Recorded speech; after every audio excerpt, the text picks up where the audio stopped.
Google Plus and YouTube. Welcome to Hacking Business Technology via Google Plus and YouTube, brought to you today by a freshly shorn and somewhat late Mr. Mark Kawasaki. You look good, dude. Oh, thank you. And I'm in my professional recording studio here at Emory University.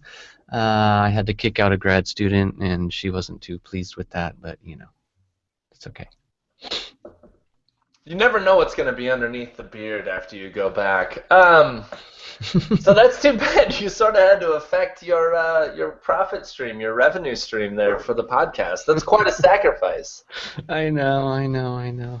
She was tired of doing whatever she was doing, I'm sure.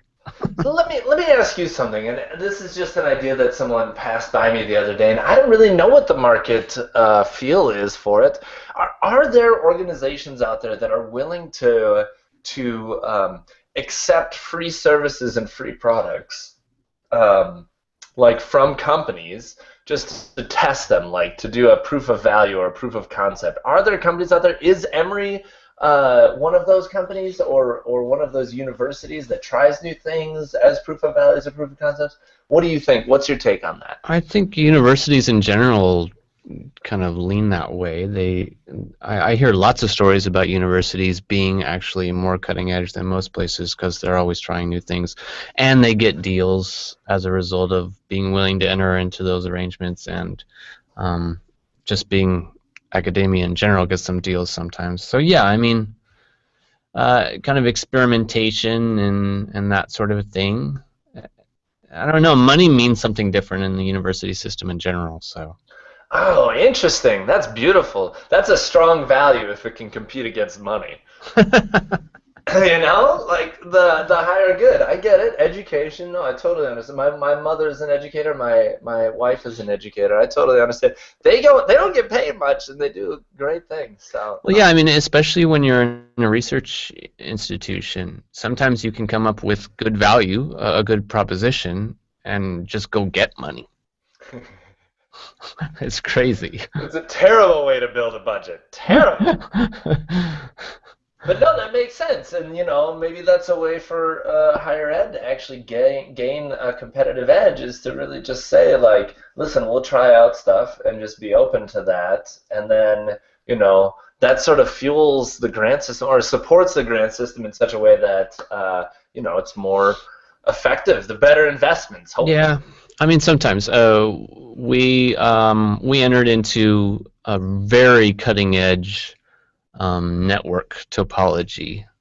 I think as a result of Cisco understanding that that's the way we are, and also using us as kind of a guinea pig.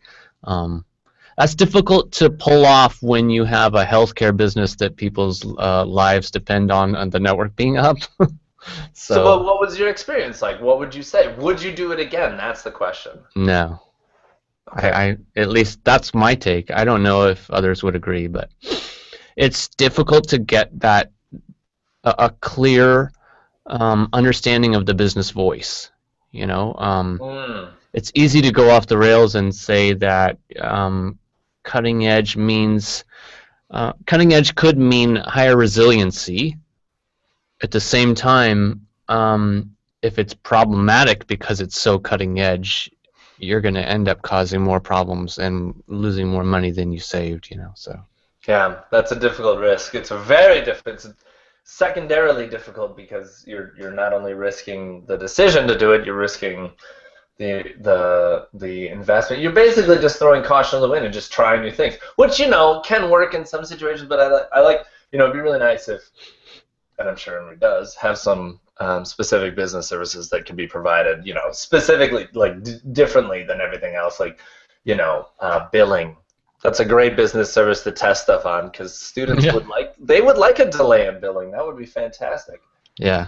We do a pretty good job at the more innovative things, though. I mean, when it comes to actual teaching and learning and stuff like that, I mean, it's fun to go crazy in those areas and try different things, and we're good at failing, or at least embracing failure and trying.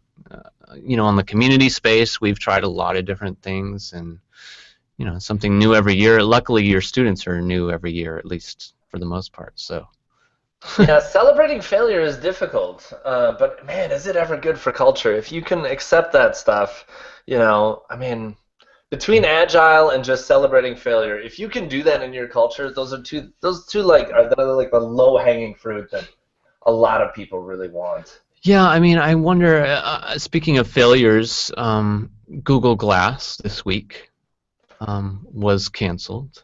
Really? Yeah. So, I I mean, didn't even hear that. yeah, it was yesterday. So yesterday they announced that they were not going to be selling it anymore. They moved it out from what is it, the moonshot thing that they have, that program, and into a more operational program. But I think they're focusing on future versions. So, so yeah, I mean, it's interesting. I mean, I think it was a great experiment. It was fun to watch it unfold and to see the value kind of, the hype leading to the value, and then the debate on whether it was really worth, you know, having on your face, I guess. Yeah, the security implications, like just the things that you never like. How do you test society? Yeah, there's models. You can model that stuff. But really, nothing beats anything like a field test. Man, that's Yeah. crazy to think that they were basically using Americans as a test bed, and they will. I mean, that's really the only way to test the self-driving car is to get it out there. Well, And see how it's many people also, use. I mean, they marketed the crap out of it through that engagement with American society, right? But at the same time, hopefully they understand that that failure is about changing culture, right? So I believe that Google Glass dramatically changed cultures, so that the next version that comes out that really is truly integrated into human biology or physiology or whatever will be received in a dramatically different way than it would have been first time around, right? Agreed. Yeah, definitely. Yeah. The second self-driving car will be received much differently than the first. But the thing is, it's like I don't know, man. Those things are going to go up in price now. They'll be like $4,000 a pop to get one. Yeah, I think. Well, I wonder how they're selling now, because they were going to continue to sell them for, I think, a couple weeks or a month or something. Out So of stock. yeah, I bet they may already be. So I did title. It's always tough when I start at the episodes. I feel like I'm just hijacking it every single time. But I had this realization today, and it's just today, so it's fresh in my mind. I had to hijack the title. I said it's a Shadow IT. I don't know. Rehab. Because I found that I'm Oh my totally gosh. addicted to Shadow IT. I love it. I can't get enough of it. And Okay, so I've sworn it off. I've sworn off Shadow IT. what does that mean? That means I guess this podcast should have been brought to you via WebEx. No, I'm kidding. I'm kidding. But it means that I've come to the realization now that I, as not a manager leader, like I don't have a leadership title or whatever. I don't actually have a title. It's my responsibility as a leader unit within the organization to get everyone to these better platforms instead of just me. It's easy to go into the future. It's difficult to take everyone with you. Okay. So now, Okay, so it's, before I interpret that as you've joined the man, um, it basically means that I've shut down all my Trello boards. what? Yeah. Oh, they still exist because I need them for data backup because I can't get it into Excel very quickly, believe it or not. Okay, so I don't know. I don't know how to talk about this without being hard on you, Matt, which I'm sure will be fun. It's fantastic. So, That's gold. how is shutting down Trello within your organization going to help you promote the type of, flexibility and functionality that exists through Shadow IT? Because I'm going to push harder because I don't have it, but I really want it. I'm going to push harder to find it. Right? Right? I guess so. I'm addicted. I'm addicted to Shadow IT. So you take away my Trello, and I'm just thirsty for it. I just can't. I need my Trello fix, man. Okay, so are you saying that limiting yourself to official corporate offerings will help you drive towards more official innovation? It will push. It will. I've got a. incentive to do so now. Not just like concern for my fellow man and woman, but concern for myself. I have self-interest now. Oh, that's so depressing. But before Okay. it was easy. So what's funny is, okay, so I remove my Trello board, which really just means it's still out there. I just remove all the people from it. So I'm taking all, because there's like 14 people on my Trello. You unhacked your own hack. I unhacked my own hack, but in order to build it to be stronger, better, and faster. Okay, so let's talk about that. What was inferior about the way you were doing it before, and how in the world will it be different in a way that can be corporately acceptable in your new... You're making an assumption that it's inferior, because I don't know that it's inferior. Okay, so you don't even know it's inferior. Precisely. However, there is a perception that it is inferior, and I am guided by these perceptions. And so I have to go through the channels. I have to say, I have to do a proof of concept. I have to get leadership approval to use or explore tools or explore process or explore something about how we work as human beings and start working towards changing that. That implies, to me at least, that it's an all or nothing situation. What if everyone is best fit to use a different tool? Then I think that we will come to that conclusion. And my hope is that we come to that conclusion quickly. There's a perception, I think, specifically amongst leaders who have been leaders for a long time and using their same people who get comfortable. That's what I should say.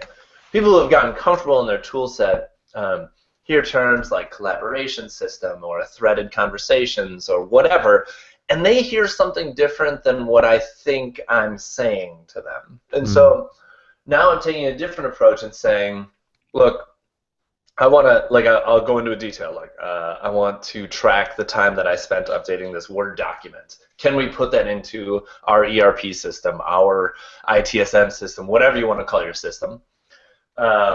And then I'm saying, so I'm putting in a request, and I'm saying, please let me track this. Create this record for me so that I can track this. And when they say no, then I come back and say, well, here's my goal.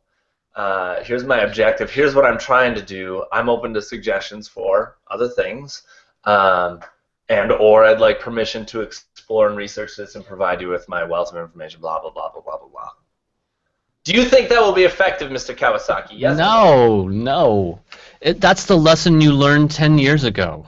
I mean, you're just going back to the drawing board and saying, I will try to take the official road, and I don't know. Why will it be any different? Because you're in more of a position to influence?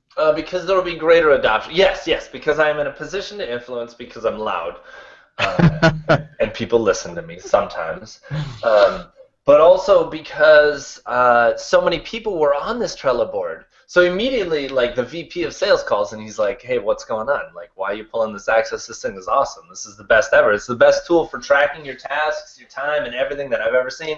I'm like, well, it's unsupported. So you shut it down. Yeah, and the idea then is that he will join my side of the, you draw a line in the sand, and I'm for innovation and change, and anyone else is, come on this side. And I'm trying to get those people, those 12 people on that Trello board. We need to combine our social equity to make positive change in the organization. Not just with IT, because IT isn't the only barrier. It's always your coworkers who are the other barriers. Otherwise we would have moved there already. There'd be 100 people on that Trello board, or 2,000. Okay, so whereas it worked grassroots, bottom up before with those 12 people. But it didn't scale. It didn't have enterprise architecture in mind. It didn't have, it didn't have that governance, the stuff that we actually need.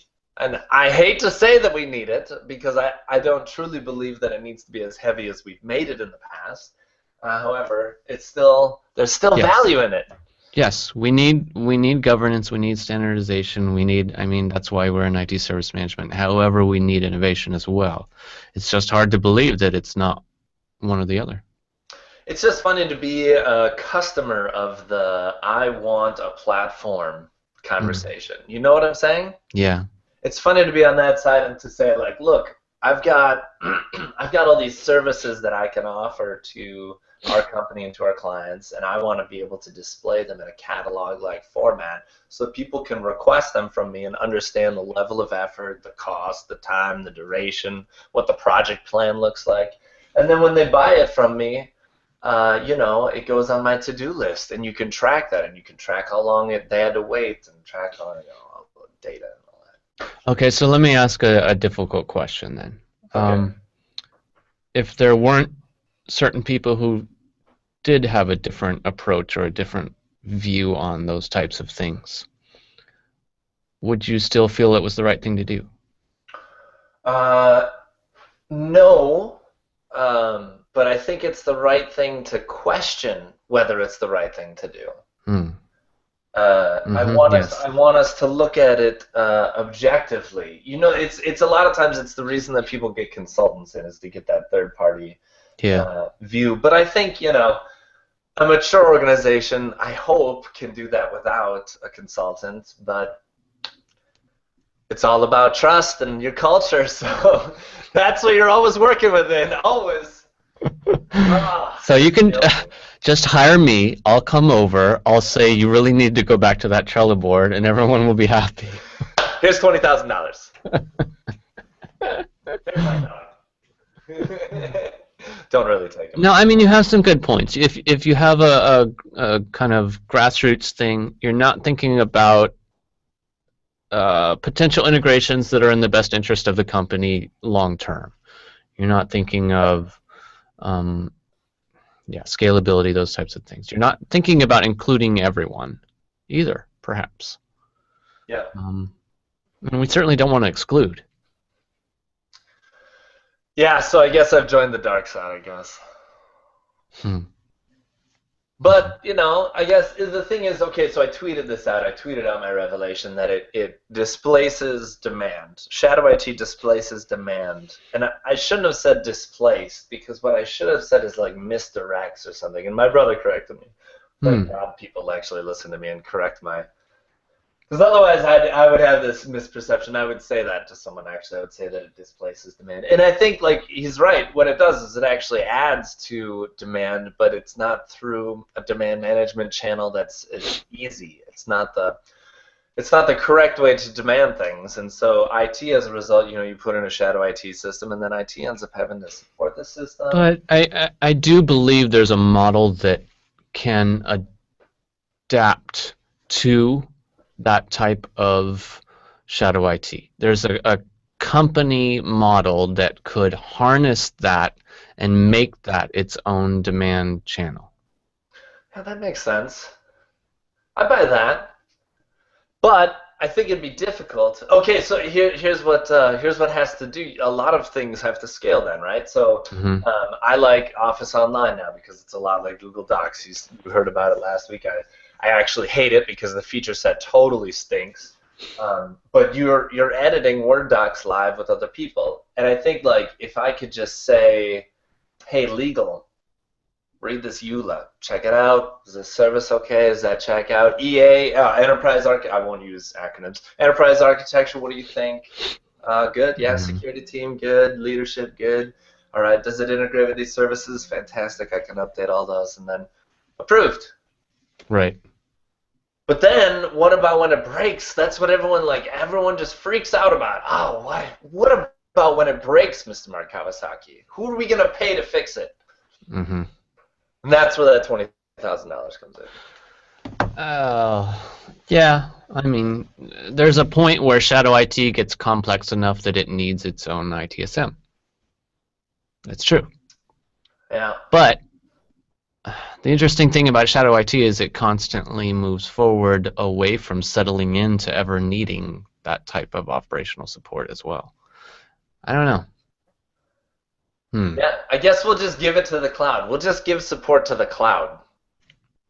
Well, you often do too. I mean, when you buy shadow IT, you often buy support somewhere else. So I guess that's what you do. EA team, instead of checking, what port scanner functions it provides, should be checking, what's the support contract like?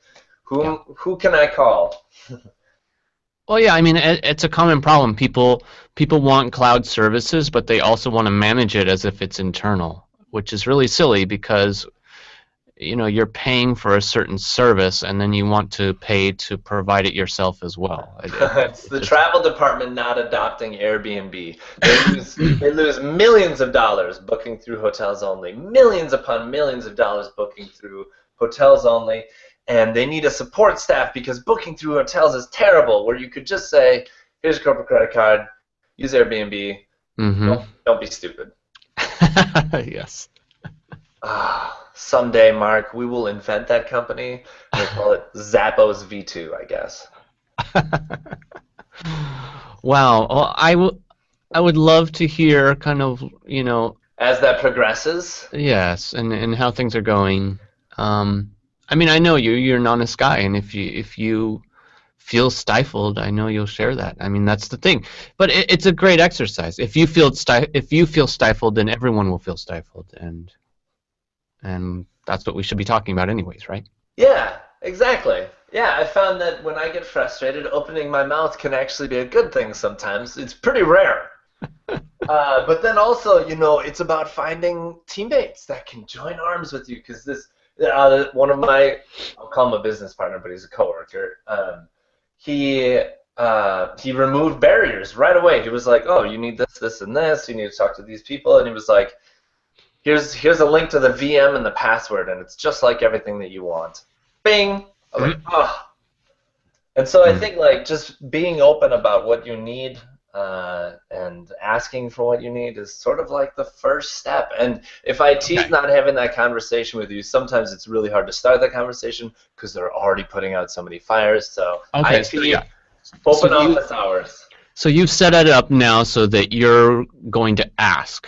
That's good. So you're going to actually ask for what you need, and that's part of the puzzle. That's one of the big pieces that's needed. But on the other side, I think the risk is that IT is not willing to take risks, and they're Or they not won't listen. and they're not able to accept change. So how do they listen if they're not willing to take those risks and accept change? I mean, it has to be way faster. It has to be way more aggressive, and that's what Shadow IT offers. It offers aggressive change. It offers willingness to deal with risks. I guess being empirical about it, taking a logical approach. So, like I said, hand the ULAN, see if the legal department will read through it. If they won't, try your contract manager, your asset manager, your Mm. lawyer friend. Hey, I sent this to my lawyer friend. He said everything's cool. Do you agree? So you think it's more just red tape then? It's empirical. It's if you can remove the leap of faith, then I think people are more willing to accept shadow IT or accept new ways of doing things. So, for example, in this case, I said I've got a marketing project coming up where I've got I think we have to make a newsletter or something. We have to do something in Adobe products of some kind or another. And I said, why don't we use that as a test case? There's no client data. It's all Maryville data. Like nothing has to be protected. Nothing has to be compliant. So let's use this as a test case and do some research. Like we'll do some measurement before, do an implementation, so to speak, and then measure after and see what it causes, whether it's more efficiency, faster results, Mm-hmm. missteps. That's the one you really want to catch. I'm finding anyway. In some of my searching, I find that more commonly people have an issue with the common file sharing issues like Okay. overwrites or deleted or versioning or issues or something like that. Yeah. And I'm thinking like, man, that is just low hanging fruit. So I guess the point of it is that you have to ask and then you have to provide data. Right. And that's one of the barriers to being innovative is that people aren't willing to do that work. So Hmm.